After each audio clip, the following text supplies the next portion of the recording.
భద్రాద్రి కొత్తగూడెం జిల్లా పినపాక నియోజకవర్గంలోని మనుగురు డివిజన్లో ఇసుక లారీలు బీభత్సం సృష్టిస్తున్నాయి.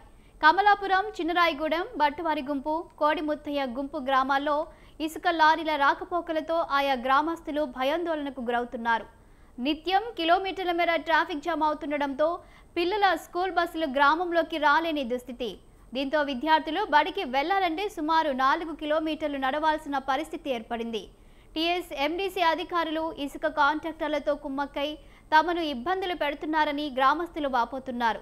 ఇప్పటికైనా ఉన్నత అధికారులు స్పందించి ఇసుక లారీలను తమ గ్రామం వైపు రాకుండా వేరే మార్గం వైపు మళ్లించాలని కోరారు. అలాగే లారీల వల్ల పాడైన రోడ్లకు మరమ్మతులు చేయాలని కోరారు.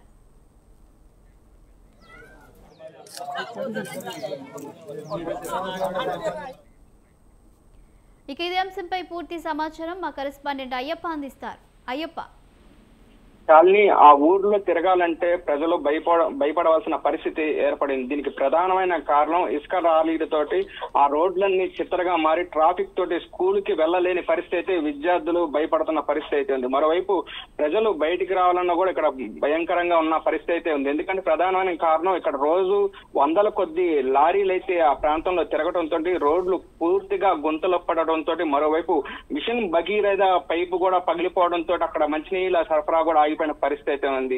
ఇది ఎక్కడో కాదు, భద్రాద్రి కొత్తగూడెం జిల్లా మనుగూరు మున్సిపాలిటీ పరిధిలో ఉన్నటువంటి కమలాపురం గ్రామంలో నిత్యం వందల లారీలతోటి గ్రామ ప్రజలైతే విసిగెత్తిపోతున్నారు. సుమారు 5 కిలోమీటర్ల మేర ట్రాఫిక్ జామ్ కూడా జరుగుతుంది. ఈ నేపథ్యంలో అక్కడ ఉన్నటువంటి స్కూల్ బస్సు కూడా ఆ ఊర్లో రావాలంటే కూడా తీవ్ర ఇబ్బందులు అయితే ఎదుర్కొంటున్నారు. మరోవైపు 108 గాని ఇటు మరోవైపు టీఎస్ఎండి అధికారులు ఇసుక కాంట్రాక్టర్లతో కుమ్మక్కయి అక్కడ ఉన్నటువంటి ఇసుక లారీలకు అండగా నిలుస్తున్న పరిస్థితి అయితే ఏర్పడింది. మరో ప్రధానంగా అక్కడ ఉన్నటువంటి ఇసుక క్వారీలు సొసైటీ తరఫున అంటే ఎస్టీ ట్రైబుల్స్ కు వచ్చినటువంటి సొసైటీ తరఫున ఇసుక క్వారీలను కొంతమంది వ్యక్తులు కాంట్రాక్ట్ గంటా రమేష్ తో పాటు ఇటు టీవీ చారి అనే వ్యక్తులు 2 కాంట్రాక్టర్లు తీసుకొని ఇక్కడ దౌర్జన్యం చేస్తున్న పరిస్థితి ఉంది. ప్రధానంగా ఈ 2 కాంట్రాక్టర్లు నకిలీ డీడీలతో రాజ్యాంగ ఇసుక అక్రమ రవాణా చేస్తున్నారని అక్కడ ప్రజలైతే ఆరోపిస్తున్న పరిస్థితి అయితే ఉంది. మరోవైపు లారీలు కానీ అడ్డు వస్తే బాధితులను కూడా బెదిరిస్తూ మీరే ఎవరికేం చెప్పుకుంటారో చెప్పుకోండి అని కూడా ఆ బాధితులను అయితే బెదిరిస్తున్న పరిస్థితి. ఇప్పటికైనా అధికారులు కన్నెత్తి అటువైపు చూడకపోవడంతో కూడా మరీ ఇష్టారాజ్యంగా మారిపోయిన పరిస్థితి. ఇప్పటికైనా అక్కడ ఉన్నటువంటి అధికారులు స్పందించి వీటిపై ఈ ఇసుక లారీలపై అక్రమ రవాణాపై చర్యలు తీసుకోవాలని కూడా చెబుతున్న పరిస్థితి. మరో 2 రోజులుగా ఇసుక లారీలు రోడ్డుపై నిలిపివేస్తూ ధర్నా చేస్తున్నప్పటికీ కూడా అటువైపు అధికారులు చూడని పరిస్థితి అయితే ఉంది. శాలిని, ఇప్పటికైనా అధికారులు స్పందించి ఇక్కడ అక్రమ రవాణా చేస్తున్నటువంటి ఇసుక కాంట్రాక్టర్లపై చర్యలు తీసుకోవాలని కూడా చెబుతున్నారు. ఇప్పటికే ప్రస్తుతం మనకు అందుతున్న సమాచారం అక్కడ ఉన్నటువంటి రైతులు ఏదైతే ఆ రోడ్డుపై వెళ్తున్న క్రమంలో ఇసుక లారీ మీదకు వస్తే మీరు ఈ మమ్మల్ని గుద్దుతారా, మమ్మల్ని చంపేస్తారని అడిగినా సరే అక్కడ దౌర్జన్యం చేస్తూ అక్కడ సిఐ ముందే కూడా ఆ బాధితుల్ని కొట్టిన పరిస్థితి అయితే ఉంది. ప్రధానంగా భద్రాద్రి కొత్తగూడెం జిల్లా మున్సిపాలిటీ పరిధిలో ఉన్నటువంటి కమలాపురం, చిన్నరాయగూడెం, బట్టవారి గుంపు, కోడిముత్తయ్య గుంపు వాహనాలు రాకపోవడం పూర్తిగా నిలిచిపోయిన పరిస్థితి అయితే ఉంది. ప్రధానంగా విద్యార్థులు అయితే ఇక్కడ తీవ్ర ఇబ్బందులు అయితే ఎదుర్కొన్నారు. అనుక్షణం కూడా ప్రాణం గుప్పెట్లో తిరుగుతున్న పరిస్థితి అయితే ఉంది. ఎప్పుడు ఆ లారీ వచ్చి మమ్మల్ని గుర్తించని కూడా భయపడుతున్న పరిస్థితి అయితే పూర్తిగా ఆ రవాణా వ్యవస్థ కూడా అంతరాయం ఏర్పడుతున్న పరిస్థితి అక్కడ చూస్తున్నాం. దీని ప్రధానంగా అయితే విద్యార్థులు అయితే తీవ్ర ఇబ్బందులు అయితే ఎదుర్కొన్నారు. పిల్లలు రోడ్డు ఎక్కితే ఏ క్షణం ఏం జరుగుతుందో కూడా ప్రజలైతే బెంబెలెత్తిపోతున్న పరిస్థితి అయితే ఉంది. ఇసుక లారీలతో 3 గ్రామాలు రాకపోకలు అయితే పూర్తిగా నిలిచిపోయిన పరిస్థితి అయితే ఉంది. మరోవైపు టీఎస్ ఎండీసీ అధికారులు అయితే ఇప్పటికైనా స్పందించి ఆ కాంట్రాక్టులతో కుమ్మక్క ఇబ్బందులు పెడుతున్నారని కూడా చెబుతున్నారు. ప్రధానంగా కాంట్రాక్టులు కలిసిన గ్రామస్తులు బెదిరింపులకు గురి చేస్తూ మీరు దిక్కున్న చోట తిప్పుకున్నట్టు కూడా గ్రామస్తులకు అయితే ఇబ్బంది పెడుతున్న పరిస్థితి అయితే ఉంది. ఇప్పటికైనా అధికారులు స్పందించి ఇక్కడ ఉన్నటువంటి వారిపై చర్యలు తీసుకోవాలని చెబుతున్నారు. Shalini, right, thank you Ayyappa.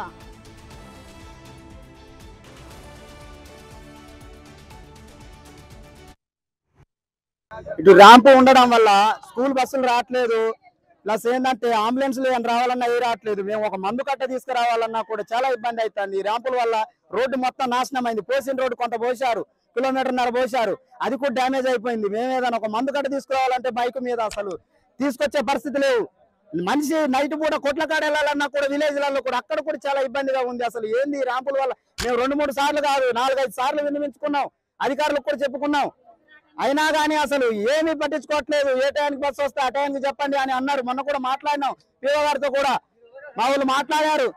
అయినా కానీ అసలు స్పందించట్లేదు. మళ్ళా యథావిధిగా ఆ డీడీలు ఆఫ్ చేస్తాం, అవన్నీ ఆఫ్ చేసి మీకు క్లియర్ చేసినప్పుడే ఏదైనా కానీ మేము రోడ్డు ఏదైనా చూసుకున్నప్పుడు అప్పుడు మళ్ళీ ర్యాంప్ స్టార్ట్ చేస్తాం, వర్క్ నడిపించుకుంటాం అన్నారులే. కానీ అదే విధంగా ఊరు మధ్యలోని పోవడం జరుగుతుంది. ఇలాగైతే చాలా ఇబ్బంది అవుతుంది. మా పిల్లల భవిష్యత్తులు దెబ్బతింటాయండి. మేము ఇంకా అడవిలోకి వెళ్ళిపోయినట్టుంది ఈ పరిస్థితి చూస్తుంటే. రోడ్లు అట్లే ఉన్నాయండి. సిటీకి ఇంత దగ్గర 2 కిలోమీటర్స్ ఉన్నాం మేము దగ్గరలోని. అయినా కానీ మా సమస్య అనేది ఎంత చెప్పినా కానీ సార్ వాళ్ళకి ఇప్పుడు అన్నలు మీడియా వాళ్ళకి చెప్పుకుంటున్నాం కానీ వస్తున్నాయి, కానీ అధికారులు ఎందుకు స్పందించట్లేదు మాకు ఇది అర్థం కావట్లేదండి. ఎందువల్ల ఏందనేది. బస్సు అయితే అసలు మీ ఊళ్ళో లారీలు బాగా తిరుగుతున్నాయి, దారి కూడా లేదు. మేము అసలు బస్సే రాదంటే మేము నెల రోజుల కానుంచి మేము ఇక బండ్ల మీద తీసుకొని వాళ్ళని పంపించి మళ్ళీ పంపిస్తాను. అట్నే నెల అవుతుంది కానీ బస్సులు అయితే అసలు రావట్లేదు. ఈ లారీలు కూడా ఆగట్లేదు. 5 సార్లు మేము లారీలు ఆపి మళ్ళీ ఆ లారీల వాళ్ళు ఏమంటారు, మేము గవర్నమెంట్ పిఓ గారితో మాట్లాడితే పిఓ గారు అన్నాడు కదా, కాదమ్మా ఇది కాంట్రాక్ట్ లో తీసుకున్న కాంట్రాక్టులు కూడా లేదు సంబంధం, గవర్నమెంట్ కి సంబంధం ఉన్నది అన్నారు. గవర్నమెంట్ కి సంబంధం ఉంటే మనం ఎవరికి సంబంధం? మనం గవర్నమెంట్ కి సంబంధమేగా. మనం లేకుండా గవర్నమెంట్ ఎక్కడి నుండి వచ్చింది? మన కోసం వాళ్ళు జీతాలు చేసేది, ఎవరి కోసం చేస్తాండ్రు? మనం ఉంటేనే వాళ్ళు ఉంటారు, వాళ్ళు ఉంటేనే మనం ఉంటాం. అందరం కలిసి ఉండాలా. మరి వాడికి అందరికి అది ఆ చెట్టు అయితేనే సరిపోయింది, మడిసి అయితేనే మడిచినయరుగా. అలాంటప్పుడు మా ఊళ్ళ నుండి అసలు ఒక్క లారీ తిరిగే అవసరం లేదు. దానికి పక్కనే రోడ్డుకి అడవికి ఇస్తారో ఎట్టిస్తారో గానీ అట్టిస్తే అడవి నుండి దారి చేసుకుని వాళ్ళు పోతే మనకే సమస్య ఉండదు. ఇబ్బంది ఏంటంటే నిన్న కూడా బస్సు ఎక్కడ కట్టమల్లారని ఆవి చేశారు. పిల్లలు చాలా ఇబ్బందితో నడిచి వచ్చారు. దానివల్ల మాకు చాలా మేము పని పోవడానికి ఇబ్బంది అవుతుంది. కాకపోతే ఏంటంటే మొన్న వచ్చారు, పై ఆఫీసర్లు వచ్చారు, 15 రోజులు గడువు అన్నారు. ఆ రోజు కానీ మీ ఆన్లైన్ బంద్ చేసుకుంటామన్నారు. ఆయన పట్టించుకోకుండా ఏదంటే పోలీస్ స్టేషన్ పోతాడు, ఆడ ఫిర్యాదు అవుతాడు, వాళ్ళు పంపిస్తాడు, అక్కడ కూర్చొని ఉంటాడు. ఆయన రావట్లే. కాంట్రాక్టులు టీవీ చార్ కానీ గంట రమేష్ కానీ రావట్లే. పై ఆఫీసర్లు కూడా మళ్ళీ పట్టించుకోవట్లేదు. మీరేం చేయాలమ్మా, మీరు ఏదన్నా చేసుకోండి అనేసి వాళ్ళు అన్నారు.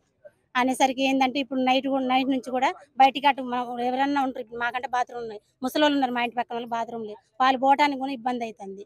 లారీలు అంటే మస్తు ఆగినాయి నిన్నైతే, అక్కడ ఫుల్లుగా ఆగినాయి. ఏదన్నా అంటే వాళ్ళు అంటారు మీరు ఎక్కడ చెప్పుకోండి, మీరేం చేసుకుంటారో చేసుకోండి అని అంటాడు టీవీ సార్ ఫోన్ చేసినప్పుడల్లా. అంటే ఏదన్నా అంటే ఇంత బాగా లిస్ట్ ఇచ్చినా నేను మీ వాళ్ళకి డబ్బులు ఇచ్చింది అంటాను. ఎవరికి ఇచ్చినవో ఏంటో నువ్వు ఒకసారి వచ్చి మాట్లాడామంటే నేను రాను, ఇచ్చిన వాళ్ళకి ఇచ్చిన వాళ్ళే వస్తారనేసి అంటారు. వాళ్ళైతే ఇచ్చిన వాళ్ళైతే వచ్చి ఈయనకి ఇచ్చినంత లోపల ఈయనకి సపోర్ట్ చేయట్లేదు. ఆ రకంగా జరుగుతుంది. కాబట్టి మాకైతే లారీలు వద్దు. ఇబ్బంది ఏంటంటే నిన్న కూడా